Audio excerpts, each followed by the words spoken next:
representing veterans for Yang. And we have a young man here, Garrett, from one of our local unions. So let's hear it for our union brethren out there. Definitely. You know, to tell you a little bit, we got Brody around, you can turn down the music.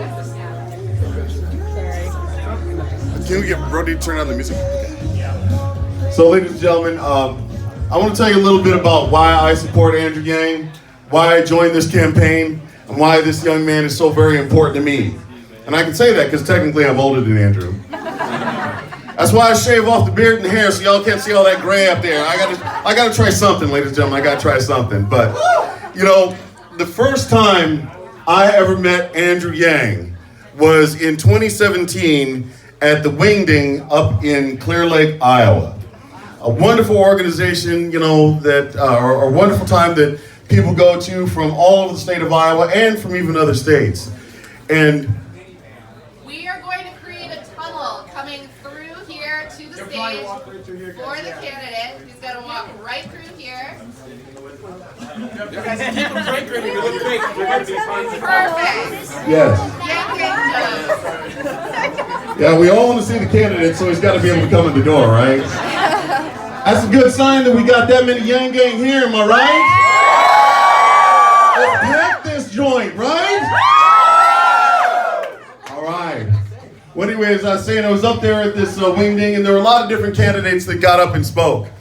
And after it was done, I was driving home with my beautiful wife, Sarah, and I said, well, Sarah, what do you think? And she looked me straight in the eyes and she said, you know what? Andrew Yang is the only one who's actually offering real solutions to help normal people in their lives. And I think that's why we're all in this room today.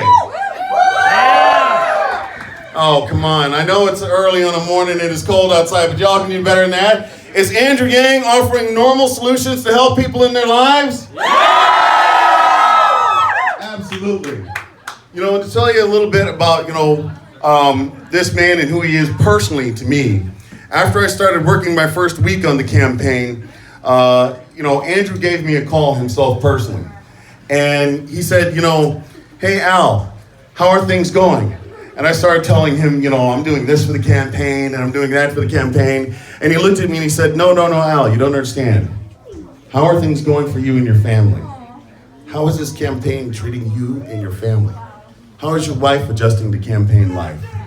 And that is the first time in my life I've ever had a boss concerned about how my job is treating me and my family. And so when we say humanity first on this campaign, when you see humanity first, that's not just a clever slogan. That is actually who Andrew Yang is, and that's what he represents for this company, for this country. Putting people first over big corporations and that top 1%. And that's why we're all here, to make him the next president of the United States.